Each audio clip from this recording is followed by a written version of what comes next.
create legal awareness among people. ಎಲ್ಲರಿಗೂ ಕಾನೂನು ಬಗ್ಗೆ ಅರಿವನ್ನು ಮೂಡಿಸೋದು. On the direction of honourable supreme court and high court of Karnataka ಪ್ರತಿ ಶಾಲೆಯಲ್ಲಿ ಇಂಥ ಕಾರ್ಯಕ್ರಮ ಮಾಡ್ತಾ ಇದ್ದೇವೆ. ಅಲ್ಲಿ ಹೋಗಿ ಮಕ್ಕಳಿಗೆ ಕಾನೂನು ಬಗ್ಗೆ ಹೇಳೋದು, ವಾಟ್ ಈಸ್ ಕಾನೂನು ಅಂದರೆ ಏನು, ಅದು ಹೇಗೆ ನಾವು ಜೀವನದಲ್ಲಿ ಅಳವಡಿಸ್ಕೊಳ್ಬೇಕಂತ.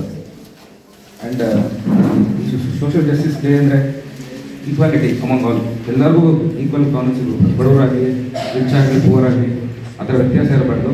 ಸೊ ಎವ್ರಿಬಡಿ ಶುಡ್ ಕಾನೂನನ್ನ ಒಂದು ನಿರ್ವಹಿಸ್ತಾ ಇದ್ದಾರೆ. ಈ ನಮ್ಮ ಸುಮಾರು ಜನ ನೋಡ್ತಾ ಇದ್ದೀವಿ, ಕೋರ್ಟ್ ಬಂದು ದುಡ್ಡಿಲ್ಲ, ಕೇಸ್ ನಡೆಸೋಕ್ಕಾಗಲ್ಲ ಅಂತಾರೆ. ಸೊ ಇಲ್ಲಿ ಎಸ್ಪೆಷಲಿ ಈ ಸೋಷಿಯಲ್ ಇಂಜಸ್ಟಿಸ್ ಹೇಗೆ ಓಡಿಸ್ಬೇಕಂದ್ರೆ, because education is main tool. ಆ ಎಜುಕೇಷನ್ನಿಂದಲೇ ನಾವು ಸೋಷಿಯಲ್ ಇಂಜಸ್ಟಿಸ್ನ ಓದಿಸ್ಬೋದು. ಅದು ಮೀನ್ಸ್ ಇದು ಮಾಡ್ಬೋದು, ಎರಾಡಿಕೇಟ್ ಮಾಡ್ಬೋದು. ಸೊ ಅಲ್ಲೆಲ್ಲ ಮಕ್ಕಳು ತಾವು ಓದಬೇಕು, ಚೆನ್ನಾಗಿ ಓದಿ ಈ ಕಾನೂನು ಬಗ್ಗೆ ತಿಳ್ಕೊಂಡು ಎಲ್ಲರೂ ತಮ್ಮ ಜೀವನದಲ್ಲಿ ಅಳವಡಿಸ್ಕೊಳ್ಬೇಕು ಅಂತ ಹೇಳ್ತಾ ನನ್ನ ಮಾತು ಮುಗಿಸ್ತೇನೆ. ಅಂತ ಗೊತ್ತಿದೆಯಾ? ಪೀಠ ಇನ್ನು ಬಂದಿಲ್ಲ, ಅದು ಸಂವಿಧಾನ ಡೈಲಿ ಇದೆಯಾ? ಹಾಂ, ಮೂರಿದೆ, ಸೋಷಿಯಲ್, ಎಕನಾಮಿಕ್ ಆ್ಯಂಡ್ ಪೊಲಿಟಿಕಲ್. ಆ ಮೂರು ನ್ಯಾಯಗಳಲ್ಲಿ ಮೊದಲನೇದಾಗಿ ಈಗ ನೀವು ನೋಡ್ಬೋದು, ಮೊದಲೆಲ್ಲ ಹಲವಾರು ರಾಷ್ಟ್ರಗಳಲ್ಲಿ ಹೆಣ್ಮಕ್ಳಿಗೆ ಏನು ಮತದಾನದ ಹಕ್ಕೇ ಇರಲಿಲ್ಲ. ಇತ್ತೀಚೆಗೆ ಅದನ್ನು ಮತದಾನದ ಹಕ್ಕನ್ನು ಈ ಒಂದು ಅವೇರ್ನೆಸ್ ಬಂದ ಮೇಲೆ ಕೊಟ್ಟಿದ್ದಾರೆ. ಫಾರ್ ಎಕ್ಸಾಂಪಲ್, ನಿಮಗೆ ಯಂಗೆಸ್ಟ್ ನೊಬೆಲ್ ಪ್ರೈಸ್ ವಿನ್ನರ್ ಯಾರು ಅಂತ ಗೊತ್ತಿದೆಯಾ? ಮಲಾಲಾ ಜಾಯ್. ಆಕೆ ನಿಮ್ಮ ಥರನೇ ಸ್ಟೂಡೆಂಟ್ ಆಗಿದ್ದಾಗ ಪಾಕಿಸ್ತಾನದಲ್ಲಿ ಹುಡುಗಿ, ಅವಳು ಸ್ಟೂಡೆಂಟ್ ಆಗಿ ಅವಳು ಶಾಲೆಗೆ ಹೋಗಿ ಬರ್ತಿರ್ಬೇಕಾದ್ರೆ ಅವಳು ಆ ಒಂದು ಟೆರರಿಸ್ಟ್ ಆಕ್ಟಿವಿಟೀಸ್ ಬಗ್ಗೆ ಬ್ಲಾಕ್ ಬರೆಯೋಕ್ಕೆ ಸ್ಟಾರ್ಟ್ ಮಾಡ್ತಾಳೆ ನಿಮ್ಮ ಏಜಲ್ಲೇ. ಆವಾಗ ಅವಳಿಗೆ ಅಟ್ಯಾಕ್ ಮಾಡ್ತಾರೆ, ಟೆರರಿಸ್ಟ್ ಅಟ್ಯಾಕ್ ಮಾಡಿದ್ಮೇಲೆ. ಆದ್ರೂ ಅವಳು ಬಿಡದೆ ಆ ಫಾದರು ಮತ್ತು ಅವಳು ಇಬ್ಬರು ಸೇರಿ ಅವ್ರದ್ದು ಅಟ್ಯಾಕ್ ಮಾಡಿದ್ಮೇಲೆ ಮತ್ತೆ ಅದನ್ನು ಒಂದು ಆ ರೈಟಿಂಗ್ ಏನಿದೆ, ಹೆಣ್ಮಕ್ಳ ವಿದ್ಯಾಭ್ಯಾಸದ ಹಕ್ಕು ಏನಿದೆ, ಅದನ್ನು ಆಕೆ ಬರೆದ ನಂತರ ಈ 2014 ಮೊದಲ ಬಾರಿಗೆ ಪಾಕಿಸ್ತಾನದಲ್ಲಿ ಹೆಣ್ಮಕ್ಳಿಗೆ ವಿದ್ಯಾಭ್ಯಾಸದ ಹಕ್ಕನ್ನು ಕೊಡಬೇಕು ಅನ್ನೋ ಒಂದು ಏನು ಬಿಲ್ ಮಂಡನೆ ಆಗುತ್ತೋ ಅದಕ್ಕೆ ಆಕೆ ಕಾರಣಕರ್ತಾಗ್ತಾಳೆ. ಆ ಕಾರಣದಿಂದ ಅವಳಿಗೆ ಒಂದು ನೊಬೆಲ್ ಪ್ರೈಸ್ ಸಿಗುತ್ತೆ 2014. She is the youngest Nobel prize winner of world. ಅದು ಏನೋ ಎಜುಕೇಷನ್ನು ಮತ್ತು ಅವಳ ಒಂದು ಹೋರಾಟಕ್ಕೆ ಸಂಬಂಧಪಟ್ಟಂತೆ ಯುನೈಟೆಡ್ ನೇಷನ್ ಆಫ್ ಇಂಡಿಯಾ ಅವಳನ್ನ ಗುರುತಿಸಿ ಅವಳಿಗೆ ಒಂದು ನೊಬೆಲ್ ಪ್ರೈಸನ್ನು ಕೊಟ್ಟಿದೆ. ಈಗ ಮೊದಲನೇದಾಗಿ ಈ ಸಾಮಾಜಿಕ ನ್ಯಾಯ ಅಂದರೆ ಏನು? ಸಾಮಾಜಿಕ ನ್ಯಾಯ ಅಂತಂದರೆ ನಮ್ಗೆ ಯಾಕೆ ಬೇಕು ಸಾಮಾಜಿಕ ನ್ಯಾಯ?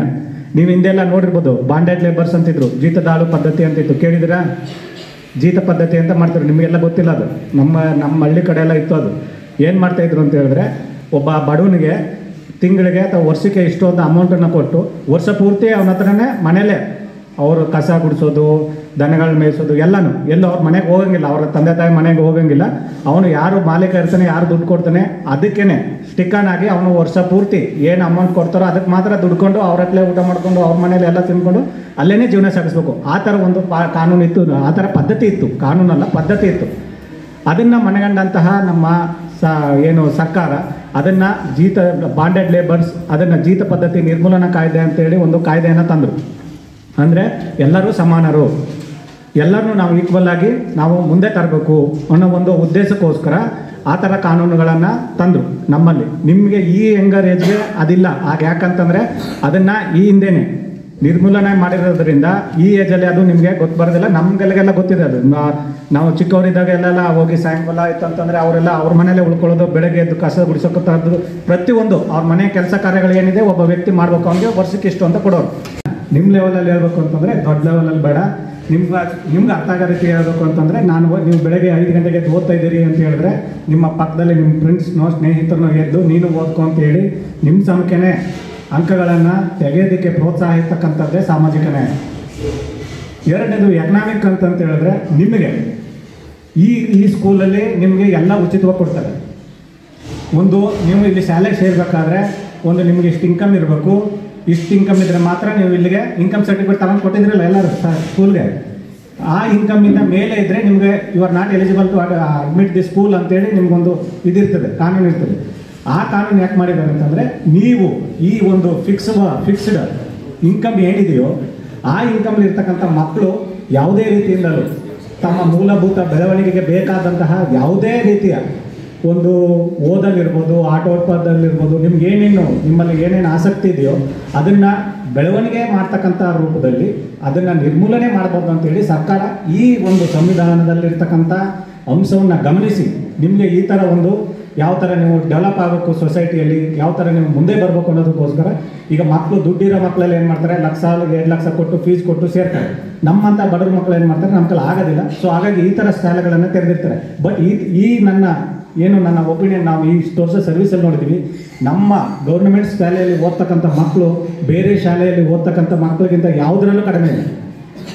ಯಾವುದರಲ್ಲೂ ಮಾರ್ಕ್ಸಲ್ಲಿರ್ಬೋದು, ಪಾಠೋಪಚಾರದಲ್ಲಿರ್ಬೋದು, ಪ್ರತಿಯೊಂದರಲ್ಲೂ ಕೂಡ ಯಾವುದರಲ್ಲೂ ಕೂಡ ಅವರು ಕಡಿಮೆ ಇಲ್ಲ. ಈ ಥರ ಮಾಡೋದಕ್ಕೆ ಏನಂತಂದರೆ ಎಕನಾಮಿಕ್, ನಮ್ಮಲ್ಲಿ ಆರ್ಥಿಕತೆಯ ಬಗ್ಗೆ ಯಾವುದರಲ್ಲೂ ದೌರ್ಬಲ್ಯ ಇರಬಾರ್ದು. ಫಾರ್ ಎಕ್ಸಾಂಪಲ್ ನೀವು ನೋಡ್ಬೋದು, ಈಗ ಅಕ್ಕಿ ಕೊಡ್ತಾ ಇದ್ದಾರೆ, ಬಡವರು BPL ಕಾರ್ಡ್ ಮಾಡಿದ್ದಾರೆ, APL ಮಾಡಿದ್ದಾರೆ, ಅವೆಲ್ಲ ಕೂಡ ಇದರಲ್ಲೇ ಬರ್ತಕ್ಕಂಥದ್ದು.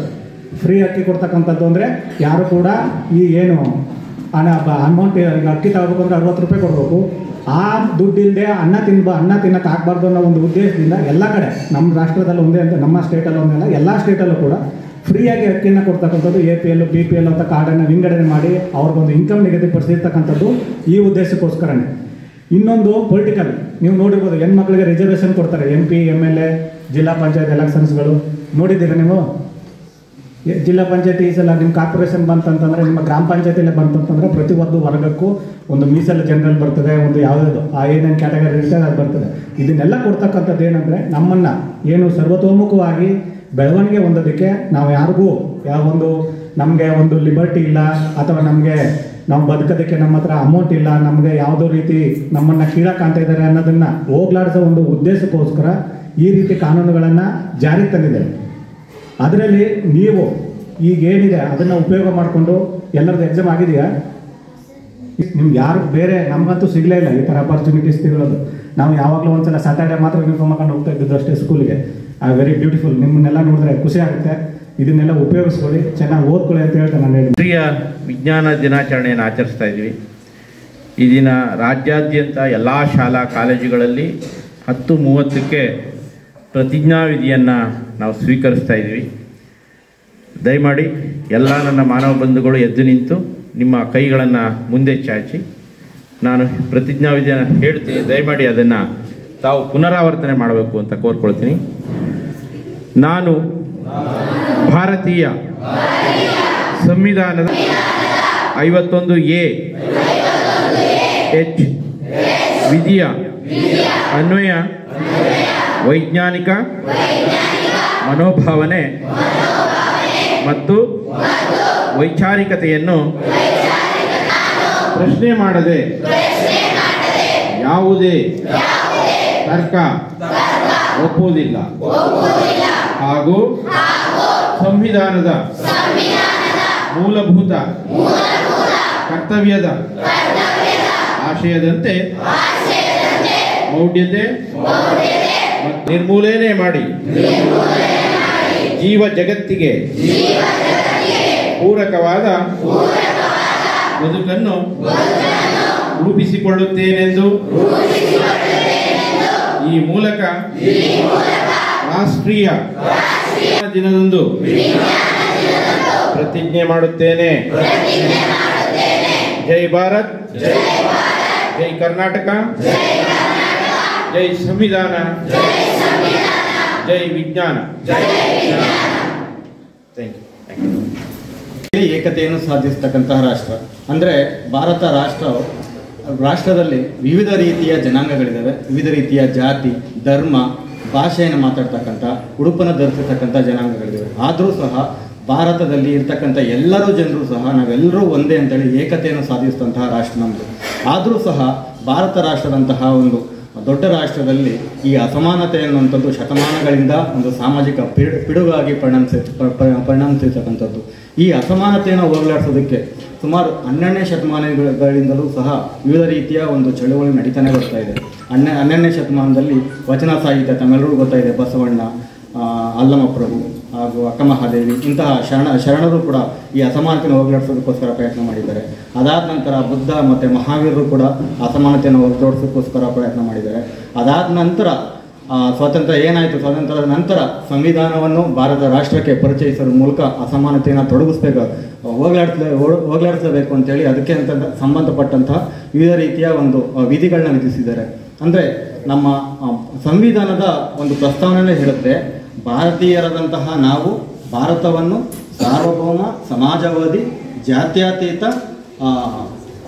ಪ್ರಜಾಸತ್ತಾತ್ಮಕ ಗಣರಾಜ್ಯವನ್ನಾಗಿ ರೂಪಿಸಿಕೊಳ್ಳೋದಕ್ಕೋಸ್ಕರ ಸಂವಿಧಾನವನ್ನು 1949 ನವೆಂಬರ್ 26ನೇ ತಾರೀಕು ನಮಗೆ ನಾವೇ ಅರ್ಪಿಸಿಕೊಂಡಂತಹ ದಿನ ಅದು. 1950 ಜನವರಿ 26ನೇ ತಾರೀಕು ಸಂವಿಧಾನವು ಜಾರಿಗೆ ಬರುತ್ತೆ. ಆದರೂ ಕೂಡ ಮಸೂದೆ ಅಂಗೀಕಾರ ಆಗಕ್ಕಿಂತ ಮುಂಚೆ 1900 ಸಂವಿಧಾನವನ್ನು ಪರಿಚಯ ಮಾಡ್ತಾ ಇದ್ದೀವಿ.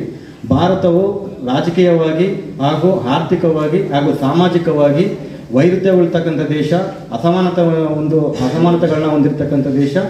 ಈ ಅಸಮಾನತೆಯನ್ನು ಹೊಂದಿರತಕ್ಕಂಥ ದೇಶದಲ್ಲಿ ಮಹಿಳೆಯರನ್ನ, ಶೋಷಿತರನ್ನ, ದಮನಿತರನ್ನ, ಮಕ್ಕಳನ್ನ ಹಾಗೂ ಹಿರಿಯ ನಾಗರಿಕರನ್ನ ಹಾಗೂ ಕಾರ್ಮಿಕರನ್ನ, ಈ ರೀತಿಯ ಹಿಂದುಳಿತಕ್ಕಂಥ ವರ್ಗಗಳನ್ನ ಇವರೆಲ್ಲರನ್ನೂ ಕೂಡ ಅವರಲ್ಲಿ ಒಂದು ಶಕ್ತಿಯನ್ನು ತುಂಬಿ ಅವ್ರನ್ನ ಮೇಲೆತ್ತಲಿಲ್ಲ ಅಂತಂದರೆ ನಮ್ಮ ದೇಶಕ್ಕೆ ಸ್ವಾತಂತ್ರ್ಯ ಬಂದರೂ ಕೂಡ ಅವು ನಮ್ಮ ಒಂದು ದೇಶಕ್ಕೆ ಸಂವಿಧಾನ ಅರ್ಪಿಸಿ ಕೂಡ ಯಾವುದೇ ರೀತಿಯ ಪ್ರಯೋಜನ ಇಲ್ಲ ಅಂತ ಹೇಳ್ತಾರೆ. ಹಾಗಾಗಿ ಇವತ್ತಿನ ದಿನದಲ್ಲಿ ಏನು ಅಸಮಾನತೆಯನ್ನು ತಲೆದೋರಿದೆ, ಈಗಾಗಲೇ ಎಲ್ಲರೂ ಕೂಡ ಕಡಿಮೆ ಆಗಿದೆ. ಆದರೂ ಸಹ ತಾವೆಲ್ಲರೂ ಮಕ್ಕಳಿರೋ ಕಾರಣದಿಂದ ನೀವೆಲ್ಲ ಇವತ್ತಿನ ದಿನ, ಇನ್ನೂ ನಾಳೆ ದಿನ ಯಾರ್ಯಾರು ಏನೇನು ಆಗ್ತಿರೋ ಅಂತ ಗೊತ್ತಿಲ್ಲ. ಉಪನ್ಯಾಸಕರಾಗ್ಬೋದು, ಜಡ್ಜಸ್ ಆಗ್ಬೋದು, ಪೊಲೀಸ್ ಆಗ್ಬೋದು, ನ್ಯಾಯಾಧೀಶರಾಗ್ಬೋದು. ಹಾಗಾಗಿ ಎಲ್ಲರೂ ಸಹ ಅಸಮಾನತೆಯನ್ನು ಒಡೆದೋಡಿಸ್ಲಿಕ್ಕೋಸ್ಕರನೇ ತಾವೆಲ್ಲರೂ ಸಹ ಪ್ರಯತ್ನ ಮಾಡಿ ಅಂತ ಹೇಳ್ತಾ ನಾನು 2 ಮಾತುಗಳನ್ನು ಮುಗಿಸ್ತೇನೆ. ವರ್ಣಭೇದ, ಲಿಂಗಭೇದಗಳಿಂದ ತುಂಬಿ ತುಳುಕುತ್ತಿರತಕ್ಕ ಕಾಲ. ಇಂತಹ ಸಂದರ್ಭದಲ್ಲಿ 1948ರಲ್ಲಿ ವಿಶ್ವಸಂಸ್ಥೆ ಮಾನವ ಹಕ್ಕುಗಳನ್ನು ಘೋಷಣೆ ಮಾಡ್ತಾರೆ. ಡಿಸೆಂಬರ್ 10, 1948 ಮಾನವ ಹಕ್ಕುಗಳನ್ನು ಘೋಷಣೆ ಮಾಡುತ್ತೆ. ಈ ಮಾನವ ಹಕ್ಕುಗಳು ಆಧಾರದ ಮೇಲೇ ಪ್ರಜಾಪ್ರಭುತ್ವದ ಪ್ರತಿಯೊಂದು ಮೆಟ್ಟಲು ಇರ್ತಕ್ಕಂಥದ್ದು. ಈ ಮಾನವ ಹಕ್ಕುಗಳ ಆಧಾರದ ಮೇಲೇ ಸಾಮಾಜಿಕ ನ್ಯಾಯ ಇರ್ತಕ್ಕಂಥದ್ದು. ವಿಶ್ವಸಂಸ್ಥೆಯ ಪ್ರತಿಯೊಂದು ರಾಷ್ಟ್ರಗಳು ಕೂಡ, ಸದಸ್ಯ ರಾಷ್ಟ್ರಗಳು ಕೂಡ ಈ ಮಾನವ ಹಕ್ಕುಗಳನ್ನು ಜಾರಿಗೆ ತರ್ತವೆ. ಈ ಹಿನ್ನೆಲೆಯಲ್ಲಿ ಭಾರತವನ್ನು ನೋಡೋದಾದ್ರೆ, ಭಾರತ ಸಾವಿರಾರು ವರ್ಷದ ಇತಿಹಾಸಗಳನ್ನು ಹೊಂದಿರತಕ್ಕಂಥ ರಾಷ್ಟ್ರ. ಇಲ್ಲಿ ವರ್ಣಭೇದ, ವರ್ಗಭೇದ, ಲಿಂಗಭೇದ, ಜಾತಿ ಭೇದ ಇವೆಲ್ಲವೂ ಕೂಡ ತುಂಬಿ ತುಳುಕಾಡ್ತಿದ್ದಂಥ ಕಾಲಗಳ ಕಟ್ಟ. ಇವುಗಳನ್ನು ಹೋಗಲಾಡಿಸೋದಕ್ಕೆ ಬುದ್ಧ, ಬಸವಣ್ಣ, ಪುಲೆ, ದಾಸಪಂಥ, ವಚನಪಂಥ, ಭಕ್ತಿಪಂಥ ಇನ್ನೂ ಅನೇಕರು ಹೋರಾಟವನ್ನು ಮಾಡಿದ್ದಾರೆ. ಆದರೆ ಇದನ್ನ ಲಿಖಿತಬದ್ಧವಾಗಿ, ವಿಧಿಬದ್ಧವಾಗಿ ಮಾನವ ಹಕ್ಕುಗಳನ್ನು ಜಾರಿಗೆ ತರಲೇಬೇಕು ಅಂತ ಪ್ರಪ್ರಥಮವಾಗಿ ಪ್ರಪಂಚದಲ್ಲೇ ಹೋರಾಟ ಮಾಡಿ ಅದನ್ನು ಜಾರಿಗೆ ತಂದಂಥವರು ನಮ್ಮ ನಿಮ್ಮೆಲ್ಲರ ನೇತಾರರಾಗಿರ್ತಕ್ಕಂಥ ಡಾಕ್ಟರ್ BR ಅಂಬೇಡ್ಕರ್ ಅವರು ಭಾರತ ಸಂವಿಧಾನದಲ್ಲಿ ಸಾಮಾಜಿಕ ನ್ಯಾಯವನ್ನು ಅನುಷ್ಠಾನದ ಕುರಿತು ಸಾಮಾಜಿಕ ನ್ಯಾಯದ ಅನೇಕ ಅನುಚ್ಛೇದಗಳನ್ನು ಸೇರಿಸ್ತಾರೆ.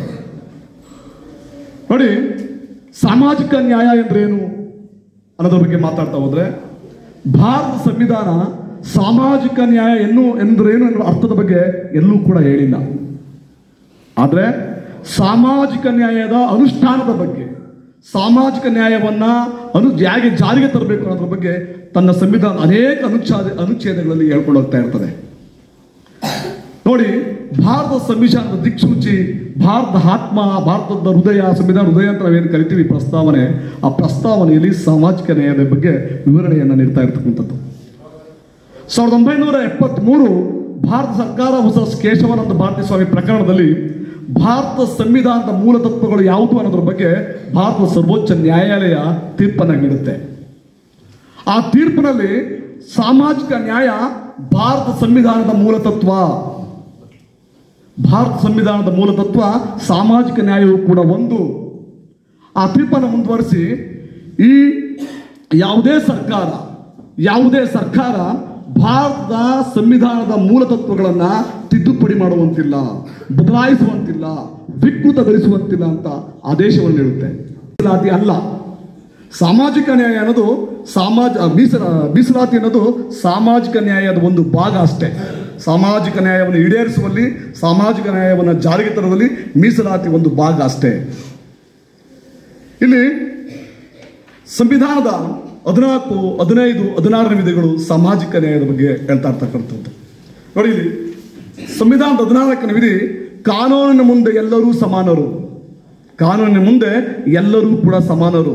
ಕಾನೂನು ಎಲ್ಲರಿಗೂ ಕೂಡ ಸಮಾನವಾದ ರಕ್ಷಣೆಯನ್ನು ನೀಡಬೇಕು ಅಂತ ಹೇಳುತ್ತೆ. 15ನೇ ವಿಧಿ, ತಾರತಮ್ಯ ಮಾಡುವಾಗಿಲ್ಲ. ಯಾವ ರೀತಿ?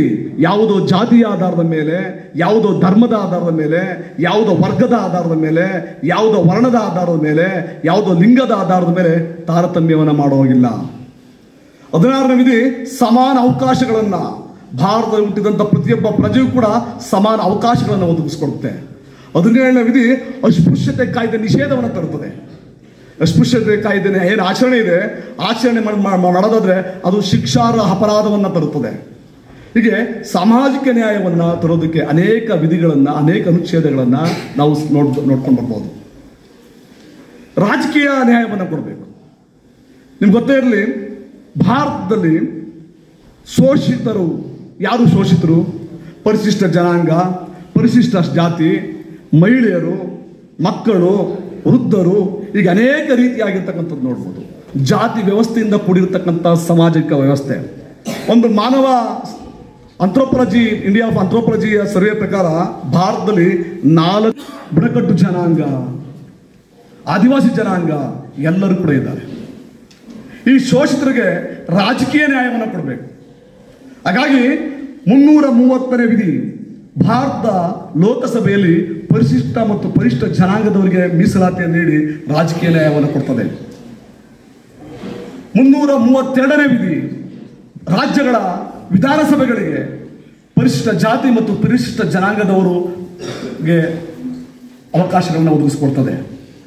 243D ಸ್ಥಳೀಯ ಸಂಸ್ಥೆಗಳಿಗೆ, ನೀವೇನು ಗ್ರಾಮ ಪಂಚಾಯಿತಿ, ತಾಲೂಕು ಪಂಚಾಯಿತಿ ಮತ್ತು ಜಿಲ್ಲಾ ಪಂಚಾಯಿತಿಗಳಿಗೆ ಅವಕಾಶವನ್ನು ಒದಗಿಸಿಕೊಡ್ತದೆ.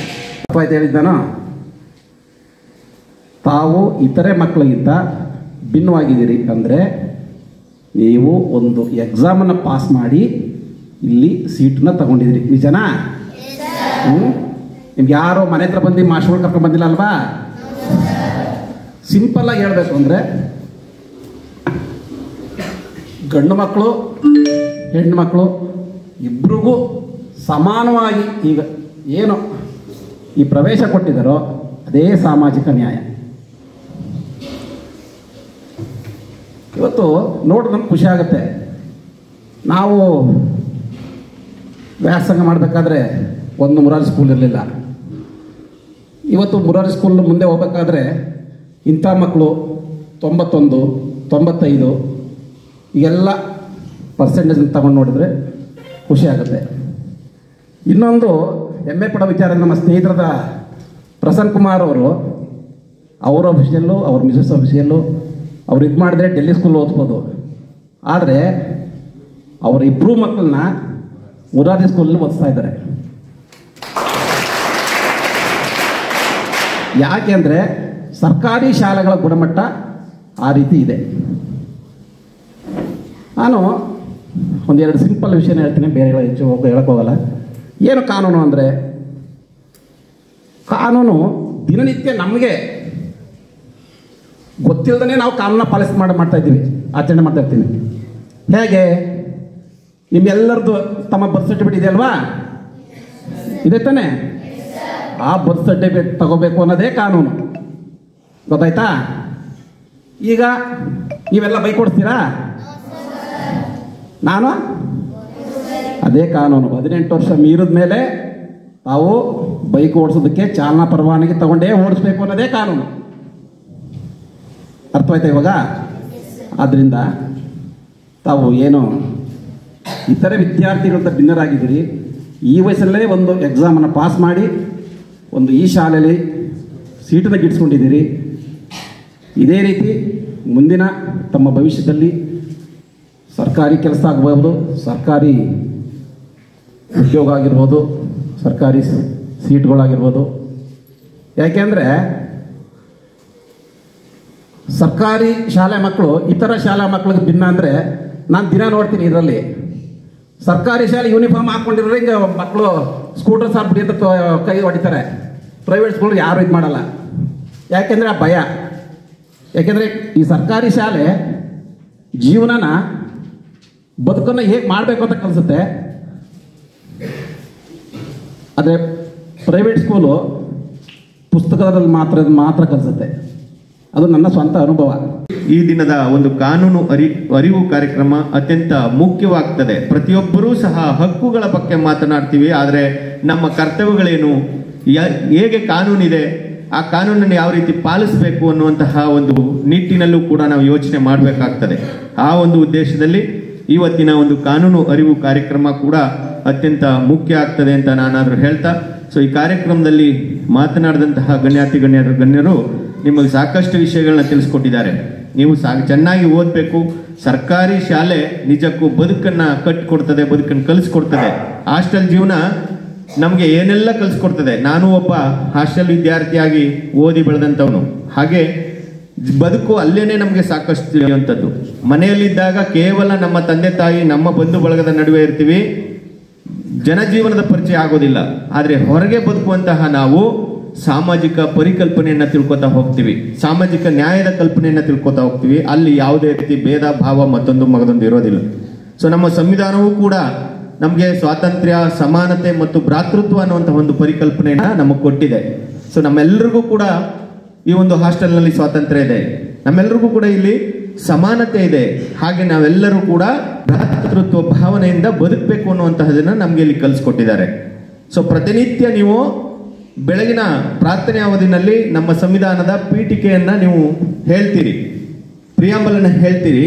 ಅದು ಸಂವಿಧಾನದ ಆತ್ಮ ಅಂತ ಕರೆಸ್ಕೊಂಡಿದೆ. ಸೊ ಅಲ್ಲಿಯೂ ಕೂಡ ನಿಮಗೆ ಮಕ್ಕಳ ನಮ್ಮ ಬದುಕು ಹೇಗಿರ್ಬೇಕು, ಲಿವ್ ಅಂಡ್ ಲೆಟ್ ಲಿವ್ ಅನ್ನುವಂಥದ್ದೇ ನಿಜವಾದಂತಹ ಸಾಮಾಜಿಕ ನ್ಯಾಯ ಅಂತ ನಾನಾದ್ರೂ ಈ ಸಂದರ್ಭದಲ್ಲಿ ನಾವು ಈ ಶಾಲೆಯಲ್ಲಿ ಓದುವಂತಹ ಸಂದರ್ಭದಲ್ಲಿ ನಾವು ಹೇಗೆ ಇನ್ನೊಬ್ಬರನ್ನ, ಅಂದ್ರೆ ನಮ್ಮ ಸುತ್ತಮುತ್ತಲಿನ ಸಹಪಾಠಿಗಳನ್ನ ಹೇಗೆ ನಡೆಸ್ಕೋತೀವಿ, ನಾವು ಶಾಲೆಗೆ ಎಷ್ಟು ಕಟಿಬದ್ಧರಾಗಿ ನಿಯತ್ತಾಗಿ ನಾವು ಇರ್ತೀವಿ ಅನ್ನುವಂಥದ್ದು ನಾವು ಒಂದು ಸಾಮಾಜಿಕ ನ್ಯಾಯಕ್ಕೆ ಅಥವಾ ಈ ದೇಶಕ್ಕೆ ಕೊಡುವಂತಹ ಒಂದು ಗೌರವ ಆಗಿರ್ತದೆ ಅನ್ನುವಂತಹ ಒಂದು ಮಾತುಗಳನ್ನ ಹೇಳ್ತಾ, ಈ ಕಾರ್ಯಕ್ರಮದಲ್ಲಿ ಇಷ್ಟು ಹೊತ್ತು ಭಾಗವಹಿಸಿ ಸಾಕಷ್ಟು ವಿಷಯಗಳನ್ನ ತಿಳಿಸ್ಕೊಟ್ಟಂತಹ ಎಲ್ಲ ಗಣ್ಯರಿಗೆ ಈ ವಸತಿ ಶಾಲೆಯ ಮುಖ್ಯಸ್ಥನಾಗಿ ನಾನು ಹೃತ್ಪೂರ್ವಕವಾದಂತಹ ಧನ್ಯವಾದಗಳನ್ನ ಸಲ್ಲಿಸ್ತಾ, ತಮ್ಮೆಲ್ಲರಿಗೂ ಸೇವೆಗಳ ಪ್ರಾಧಿಕಾರ, ಜಿಲ್ಲಾ ಕಾನೂನು ಸೇವೆಗಳ ಪ್ರಾಧಿಕಾರ ಮಂಡ್ಯ, ತಾಲೂಕು ಕಾನೂನು ಸೇವಾ ಸಮಿತಿ ಕೃಷ್ಣರಾಜಪೇಟೆ, ಆ ವಕೀಲರ ಸಂಘ ಮತ್ತು ನಮ್ಮ ಶಿಕ್ಷಣ ಇಲಾಖೆಯ ಸಹಯೋಗದಲ್ಲಿ ವಿಶ್ವ ಸಾಮಾಜಿಕ ನ್ಯಾಯ ದಿನಾಚರಣೆ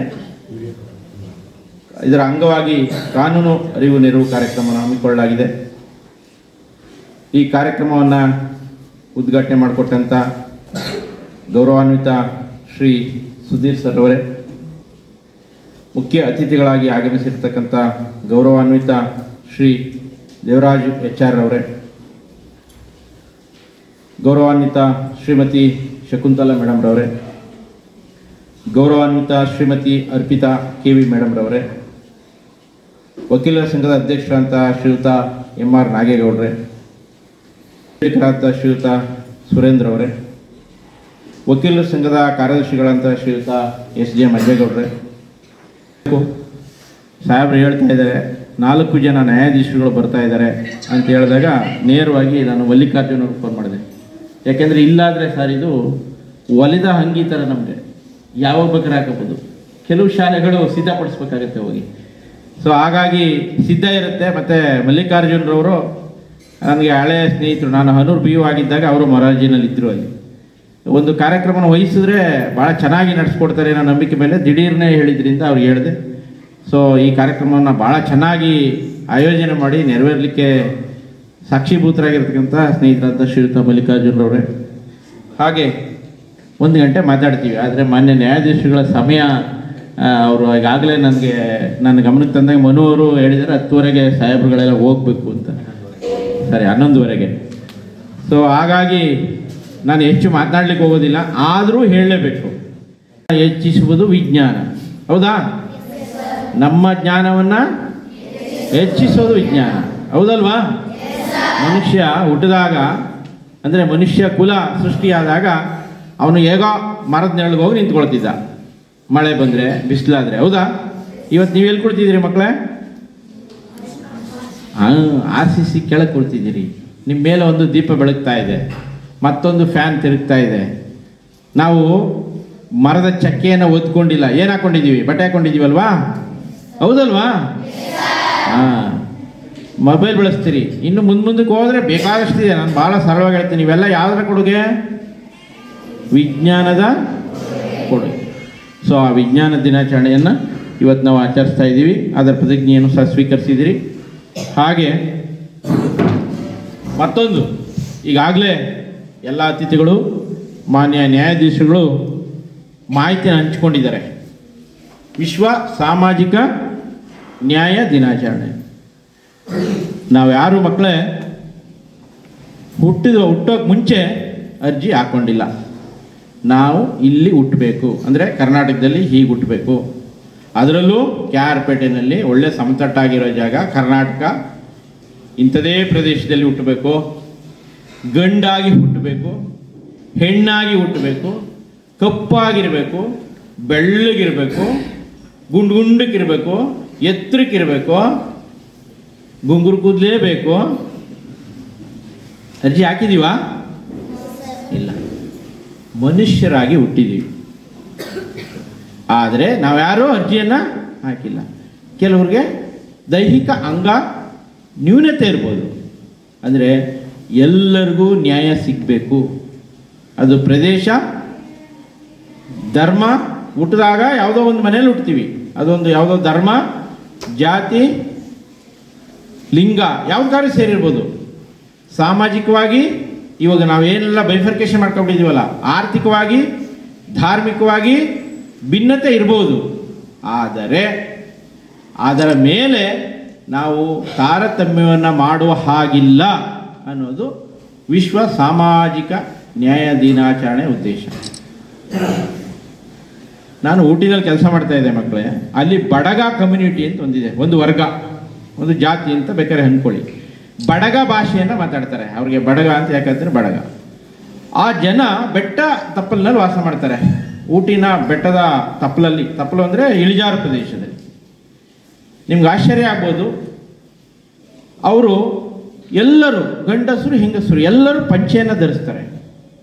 ಈಗ ನಮ್ಮಲ್ಲಿ ನಮ್ಮ ಭೌಗೋಳಿಕ ನಮ್ಮ ಪ್ರದೇಶದಲ್ಲಿ ಹೆಂಗಸರ ಉಡುಪು ಬೇರೆ, ಗಂಡಸರು ಉಡುಪು ಬೇರೆ. ಇದು ಹೌದಲ್ವಾ? ಸುಮ್ಮನೆ ಒಂದು ಸಣ್ಣ ಎಕ್ಸಾಂಪಲ್ ಕೊಡ್ತಾ ಇದ್ದೀನಿ ನಿಮಗೆ. ಅವರೆಲ್ಲರೂ ಬಿಳಿ ಪಂಚೆಯನ್ನು ಸಹಜವಾಗಿ ಎಲ್ಲರೂ ಒಟ್ಟಿಗೆ ಅದು ಬಳಸ್ತಾರೆ. ಅದು ಸಾಮಾನ್ಯ ಇದು ಒಂದು ವಸ್ತ್ರ ಅದು ಅವರಿಗೆ. ಅವರು ಎಷ್ಟು ಬೆಟ್ಟ ಗುಡ್ಡಗಳನ್ನ ಹತ್ತುತ್ತಾರೆ ಪ್ರತಿದಿನ ಅಂತಂದರೆ ಅವರ ಜೀವನೋಪಾಯಕ್ಕೆ ನಾವು ಯಾರೂ ಅಷ್ಟು ಕಿಲೋಮೀಟರ್ ನಡೆಯೋದೇ ಇಲ್ಲ. ಎಲ್ಲರೂ ತುಂಬ ಕಟ್ಟುಮಸ್ತಾಗಿದ್ದಾರೆ. ಪಕ್ಕಾ ಕನ್ನಡ ಭಾಷೆ ಮಾತಾಡ್ತಾರೆ. ನೀಲಗಿರಿ ಆ ತಪ್ಪಲಲ್ಲಿದೆ.